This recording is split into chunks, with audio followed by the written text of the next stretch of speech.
네, 2부의 첫 순서는 주도섹터 공략으로 이어가고 있는데요. 지난주부터 함께하고 계신 분이죠. 신한투자증권 판교지점 황재수 지점장님 나오셨습니다. 안녕하세요. 네, 안녕하십니까. 네, 오시느라 고생 많으셨습니다. 네. 우선은 코스피 지수도 반등하고 코스닥 같은 경우에는 엿새째 상승 흐름을 이어가고 있는 상황입니다. 관세에 대한 우려는 좀 반복되고 있고 사실 아직까지도 뭐 지켜봐야 되죠. 3월부터 시행된다라는 뉴스도 계속 전해지고 있으니까요. 하지만 이제는 우리 지수가 안정권을 좀 들어갔다라고 봤을 때 어느 정도는 관세에 대해서 내성이 생겼다 이렇게 평가해도 괜찮을까요? 예, 맞습니다. 지금은 이제 그러니까 안 좋은 내용도 계속 들으면은 그게 약간 이게 위험한가? 정말 이게 악재인가? 약간 이런 생각을 하게 마련인데 결국 계속 듣는 거는 그러니까 사실 주식은 불확실성이 이제 주가 하락을 되게 강요하는 거고 실질적으로 계속 듣고 약재를 이제 준비할 수 있는 시간을 벌었다라는 부분에 있어서는 그래도 좀 약간 관성이라든지 아니면 좀 내성이 생겼다라고 하시는 말씀이 좀 맞는 것 같고요. 사실상 이제 오늘 아까 오다가 보니까 뭐 철강에 대해서 한국 25% 관세에 대한 얘기도 나오고 있고 요즘에 뭐 기사를 보면은 너무 많이 이제 뭐 소위 말하는 미국 관련된 트럼프 관세라든지 이런 게 너무 많이 나와가지고 이제는 뭐 식상할 이런 표현 좀 그렇긴 하지만 이제 식상할 정도 너무 많이 익숙해졌다는 표현이 더 많은데 너무나도 많다 보니까 이제는 관세하겠구나라는 부분이 있는 것 같고요.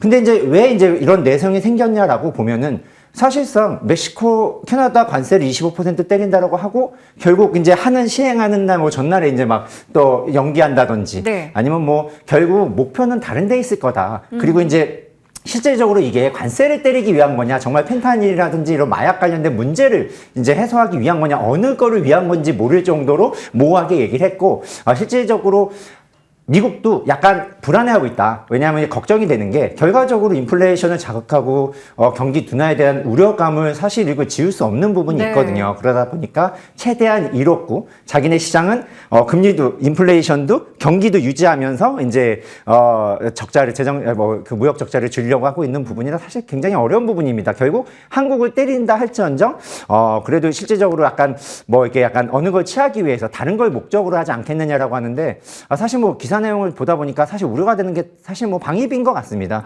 지금 저희가 방위비가 가장 문제가 되는 것 같고 실질적으로 한국 시장으로 이제 주식 투자자의 입장에서 방위비를 많이 증액시킨다고 해서 한국 경제에 둔화될 수는 있겠죠. 거기에 들어가는 재원통에 다른 쪽의 경제 발전이나 복지라든지 이런 걸 줄여서 한다든지 아니면은 세수를 늘려서 뭐 방위비를 한다는 이러한 부분 간접적인 영향은 있겠지만 실질적으로 직접적인 영향이 없기 때문에 이런 무역 관세에 대한 부분 반도체 때린다, 지금 뭐 의약품 때린다, 오늘 나왔었던 기사 말처럼 이렇게 때리지 않으면은 방위비를 많이 증가시킨다고 한 점 약간 간접적으로 약간 뭐 스펀지처럼 이렇게 약간 방어할 수 있는 부분이 있기 때문에 주식시장 입장에서는 지금 이제 관세에 대한 직접적인 영향인데 이거는 뭐 사실 우려감이 좀 더 커지지 않았나라고 볼 수 있을 것 같고요. 결과적으로 오늘 시장, 그러니까 미국 시장 어제 봤을 때 지표는 많이 안 좋게 나왔지만 그럼에도 불구하고 이제 예측치, 인플레이션 예측치에 대한 부분이 이제 3%로 나왔는데 결과적으로 오늘 이제 수요일 날 오전이죠. 미국 시장으로 그래서 이제 CPI 발표 이후에 파월이 이제 뭐 청문회 가서 무슨 얘기 하는지도 사실 되게 궁금하고 이 부분이 사실 이번 주에는 좀 가장 중요하지 않나라고 보는데 지금 말씀드리고 싶은 거는 거래소 시장은 실질적으로 한국 지수는 아마 박스권에 갇혀 있거나 위로 아래로가 막혀 있다라고 볼 수 있을 것 같고요. 실질적으로 지금 시장은 약간 개별 주장, 테마장으로 계속적으로 이어갈 가능성이 높다라고 보는 게 경기는 너무나도 지금 저성장 국면 1% 중반대까지 보는 IB 업들 뭐 해외 IB가 있는 거 봐서는 한국 경기 올해는 쉽지 않다라고 하면 결국 믿을 수 있는 게 뭐냐라고 하면 반도체 얼마나 증가할까라든지 수출 조선 얼마나 증가할까에 대한 부분인데 실질적으로 경기 성장이 어려운 상황에서는 지수에 대한 상승보다는 좀 테마성 갇혀있는 부분인 것 같고요. 뭐 짧게 말씀드리면 작년에 코스닥이 20% 빠졌고 코스피가 마이너스 9% 정도 빠진 것 같아요. 근데 올해 지금까지 코스닥은 10% 올랐고 뭐 거래소는 5% 올라서 이제 반은 복구했다. 이제는 말씀드린 것처럼 늘 얘기하지만 2년 연속 빠진 적이 없다. 코스닥 같은 경우도 그렇게 보면은 올해는 그러면은 안 빠지려면 지금 뭐 10% 올랐지만 아마 작년에 하락폭을 만회하지 않을까라는 기대감도 가지고 있습니다. 네. 전반적으로 내성이 생긴 것도 맞다라고 얘기를 해주셨고요. 어떻게 보면 그 때리기라는 표현을 많이 쓰게 되는데 지금 관세 부과에 대해서는 증권가에서도 협상의 카드일 수도 있다라는 얘기도 하고 있습니다. 그리고 우리가 지금 워낙에 관세에 대해서 좀 집중하고 있는데 미국의 CPI부터 해서 파월 연준 의장의 발언이 또 상당히 중요한 부분이 될 것이고 지금은 지수보다는 종목 장세, 테마 장세가 될 수 있다라는 말씀도 주셨거든요. 그렇다면 이제 그 종목과 테마에 대해서 집중해 봐야 될 것 같은데 오늘 첫 번째로 가지고 와주신 섹터가 바로 유리기판 쪽입니다. 삼성전자가 유리기판 시장에 본격 진출한다. 이 뉴스 때문에 지난주부터 해서 지금 계속 유리기판 관련주들이 랠리를 이어가고 있거든요. 언제까지 이 시세가 지속될까요?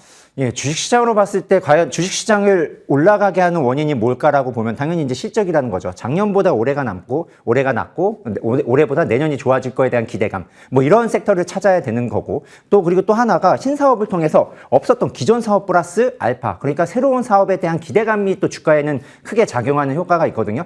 유리기판이 사실 없었던 부분입니다. 정말 미세화 공정에서 필요로 하는 기판이고요. 기존 기판 에 대해서 이제 좀 더 확대시킬 건데 삼성전자가 무슨 얘기를 했냐면은 유리기판 통해서 전반적으로 반도체의 전반적인 수준을 올리겠다라고까지 얘기하면은 이 강한 의지를 가지고 있구나라는 것 같고요. 삼성전자 밸류체인에 대한 부분도 많이 올라가고 있고 뭐 아시는 것처럼 앱솔루트의 SKEC에 대한 부분도 있고 사실 뭐 LG 이노텍을 기반으로 LG도 있고 이러다 보니까 앞다투어서 지금 진출하려는 부분이 사실 시장에서는 되게 기대감을 반영하는 것 같고요. 오늘도 이렇게 보다 보면 기사가 유리기판 뭐 개발 완료라든지 뭐 유리기판 뭐 삼성 아니면 뭐 SK 합동해서 개발하게 완료됐다 이런 기사들이 계속 나와서 사실상 이제 스팟성으로 주가가 막 올라갔다 기사에 따라 사실 여기에 시청자분들은 흔들리지 않았으면 좋겠고요. 실질적으로 유리기판을 투자한다라고 했을 경우에 지금 막 굉장히 센 게 보시는 것처럼 한빌레이저라든지 뭐 필옵티스라든지 사실상 이게 과연 실질적으로 유리기판에 얼마나 매출로 녹아져서 그리고 매출로 나올 수 있느냐에 대한 고민을 할 필요가 있을 것 같고요. 지금은 섣불리 쫓아가기보다는 트레이딩 관점으로 짧게 오늘 사서 내일 판다라든지 아주 짧게 접근해야지 만약에 실질적으로 유리기판에 대한 기대감은 굉장히 커서 유리기판을 보고 앞으로 성장성을 보고 투자하신다면은 삼성전기나 SKC라든지 LG 이노텍 쪽으로 이제 접근해야 될 것 같고요. 이러한 이제 기판에 대해서 기사성이라든지 이런 나오는 부분은 좀 짧게 매매해야 될 것 같은데 사실 이제 저도 마음이 흔들리는 게 막 10% 20% 올라가고 이거 진짠가라고 할 정도로 자극적인 너무 따라잡고 싶죠. 그러다가 이제 섣불리 했다가 이제 사실 물릴 가능성이 있기 때문에 섣불리 따라가지 않으면 좋겠다라고 말씀드리고 싶고요. 만약에 유리기판으로 본다면 근데 이제 얘기는 계속 나올 거예요. 양산돼서 결과적으로 적용될 때까지는 기대감이 있기 때문에 계속 죽었다? 그럼 다시 이제 저가 매수할 수 있는 기회가 될 수 있을 정도로 출시 이전까지는 굉장히 많은 혼도 계속적으로 이제 올라갈 가능성, 그러니까 모멘텀을 작용할 가능성이 있기 때문에 많이 빠졌을 때 단타로서 적용하고 만약에 유리기판을 보려면 이제 아까 말씀드렸던 대형주 쪽으로 보자라고 말씀드리고 싶습니다. 충분히 뉴스가 계속 나올 수 있고 우리를 또 유혹할 수 있지만 여기서 두 가지 전략을 세워봐야 될 것 같습니다. 정말 좀 길게 장기적인 성장성을 본다면 SKC나 삼성전기, LG 이노텍 같은 종목을 봐야겠고요. 나머지 중소형주 같은 경우에는 단기 트레이딩으로 체크해보자 말씀해 주셨습니다. 자, 그러면 두 번째 섹터는 바이오 체크해 볼 텐데요. 삼성 바이오로직스가 역사적 신고가를 기록했고요. 올릭스 같은 경우에는 대규모 기술 수출 소식과 함께 연이틀 상한가 기록하고 있습니다. 이렇게 좀 개별 호재들이 전해지고 있는데 이러한 개별 기업들의 뉴스가 바이오 전반에 온기를 불어줄지 아니면 그들만의 축제, 그냥 개별 기업의 이슈다 이렇게 봐야 될지 고민돼서요. 저는 뭐 온기로 작용할 거다라고 말씀드리고 싶습니다. 소위 책 제목도 있지만 쏘아올린 공이 이제 전반적으로 다 영향을 미칠 가능성이 높다라고 보는 게 삼성 언급해 주셨지만 삼성 바이오 이게 CDMO가 살짝 이제 작년에 이제 아까 이제 미국에 대한 부분 칩스법이라든지 아니면 생명보안법이라든지 이런 부분에 있어서 약간 딜레이되는 부분이 있어서 한국 시장에 있어서 관련 중소형주가 이제 조정받는 모습을 보였지만 삼성 바이오로직스 같은 경우 4공장도 지금 캐파가 꽉 차서 물량이 엄청나게 이제 수주를 하고 있는데 5공장도 준비하고 있고 그게 이제 제가 몇 년 한 2, 3년 전에 이제 4공장을 짓고 있습니다라고 얘기했을 때도 그때도 이거 지으면은 캐파가 풀로 있어서 공장 돌리면 매출 증가하고 이익 증가한다. 지금도 5공장 완료되면 벌써 수주를 다 받아놨기 때문에 매출도 꽉 차고 거기다 이익 증가하고 또 이제 육공장 짓겠다라고 하고 이게 생각보다 삼성 바이오로직스는 안전하게 투자할 정도로 굉장히 우상향하는 그림을 계속 그릴 가능성이 좀 높다라고 말씀드리고 싶고 오늘 말씀드리고 싶은 건 사실 올릭스인데 올릭스가 이제 메쉬 그래서 이제 지방간염 치료제에 대한 부분을 이제 일라이릴리에 이제 수출한 부분이 있거든요.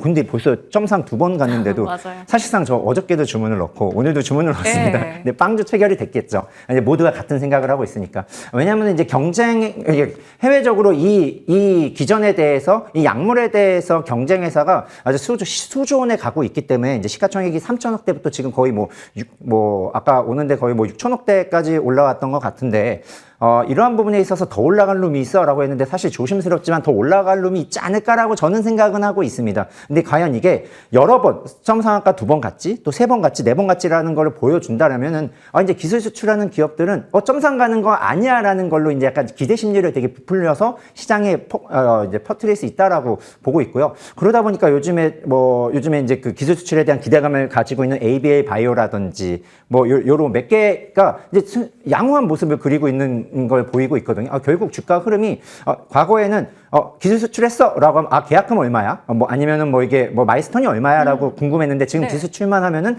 급등하고 상한가 가는 모습이 예. 올릭스로 인해서 좀 확대될 가능성이 높다라고 해서 다음 기술 수출도 아마 좀 강한 흐름을 이어가지 않을까라고 기대해 볼 수 있고요. 오늘 리가캠이라든지 좀 대형 일부는 좀 차익성 매물이 좀 나오고 있더라고요. 오다가 이제 봤더니 이제 차익성 매물이 왔던 부분은 걱정은 사실 저는 안 해도 된다라고 보는 게 조심스러운 말씀이지만 결과적으로 한국 바이오텍 수준은 굉장히 올라갔다라고 보는 게 네. 보통 그 지표로 뭘 보냐라고 하면 임상 그러니까 일상이 되게 중요하거든요. 독성 검사하는 부분인데 이게 독성을 이게 동물에서 하는 게 인간에서도 통했다라는 거는 성공 확률이 많이 높아지는 부분인데 한국 시장도 거의 2상, 3상 그리고 작년에 3상 통과해서 폐암 치료제까지 나왔던 유한양행하고 예. 오스코텍이 있는 것처럼 한국 시장도 이제 기술 수출하면은 계약금을 1,000억대 이상으로 1억 불 이상을 받는 모습을 보였습니다. 그게 글로벌로 5에서 7% 사이의 계약금을 받는다. 이거는 약물이 굉장히 좋구나. 성공 가능성이 높다라는 것을 글로벌로 인정받았다라는 거고요. 이게 결국 한국 바이오텍 시장 전반적으로 영향을 미친 상황이어서 이렇게 올릭스를 통해서 쏘아올린 공이 아마 전반적으로 다음 기술 수출까지 이어갈 가능성이 좀 높다라고 봅니다. 기대하는 네. 건 빨리 하나 더 했으면 좋겠습니다. 네, 좋습니다. 바이오주 전반에 온기를 불어줄 수도 있고 특히나 올릭스가 쏘아 올린 공이 이제 기술 수출에 대한 기대감 있는 중소 바이오텍까지 확산될 수 있다. 기대해볼 만하다라고 얘기를 주셨습니다. 다음 종목은 뭐가 될지도 궁금하네요.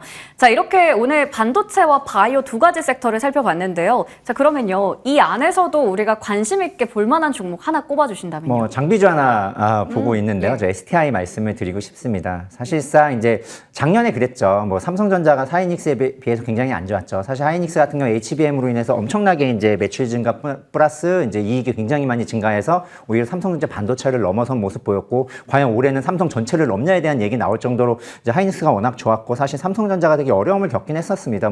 레거시 반도체 둔화에 대한 부분. 왜냐하면은 테크라고 하죠. 우리가 말하는 가전기기 핸드폰이라든지 이런 것들이 잘 안 팔렸기 때문에 그런 네. 부분이 있는데 올해는 조금 다를 수 있겠다라는 게 사실 어제 기사에도 좀 강하게 나와서 삼성전자를 끌어올리는 모습 맞아요. 보이긴 했는데 결과적으로 레거시가 잘 된다? 이게 중국 영향도 있을 것 같습니다. 당연히 이제 이관신이라 그래서 보조금을 지급해서 강력하게 가전제품 그러니까 조사에 따르면 휴대폰을 굉장히 많이 증가하고 많이 샀다라고 네. 중국 사람들이 하더라고요. 그러니까 사실 저 같아도 만약에 가전제품이나 뭘 살 때 돈을 준다라고 하면 실생활에 필요한 거 휴대폰을 먼저 되지 않을까라고 네. 보고 노트북, PC를 저의 경우라든지 좀 그 젊으신 분들도 살 것 같은데 그러다 보니까 중국 시장에서 올라왔던 공 때문에 이것도 마찬가지로 한국에 이제 작년에 지연됐었던 투자가 있습니다. 이러한 부분이 삼성이 올해는 좀 더 작년 지연됐던 부분까지도 좀 증가할 가능성이 높은데 STI 같은 경우에 CCSS라 그래서 이제 공정 전에 소위 말하는 드라이룸, 피팅룸 이렇게 이제 만드는 상황에서 이제 쓰이는 겁니다. 이게 화학 제품, 이게 공정에 있어서는 굉장히 독하고 환경 오염되는 것뿐 아니라 되게 진공에 막 되게 그런 극한의 환경 속에서도 이제 그 가스를 주입하고 뺐다 하는 부분에 있어서 이거를 환경을 조성하는 데 있어서 이제 원래 본업은 CCSS라 하고 있는데 결과적으로 팹을 증가를 한다라고 하면 STI의 매출이 증가한다라고 보는데 실질적으로 기존 사업 플러스 신제품에 대한 부분도 올해 기대를 할 수 있을 것 같습니다. 하이닉스 향, HBM 향으로 나가 나가 있는 제품도 지금 개발이 완료돼서 작년부터 리플로 장비가 나가고 있고요. 그리고 올해 EUV 노광 장비 이게 보관하는 전용 POCD라고 하는 걸 세정 장비도 개발을 해서 올해 나갈 거에 대한 부분이 있기 때문에 기존의 제품, 그래서 기존도 좋아지는데 플러스 신제품까지 좋아진다라고 하는 거는 결과적으로 이익을 극대화시킬 가능성이 높아서 올해는 좀 바닥권에서 좀 움직일 가능성이 일부는 있다라고 보는데 전 그중에 하나가 STI라고 말씀드리고 싶습니다. 네.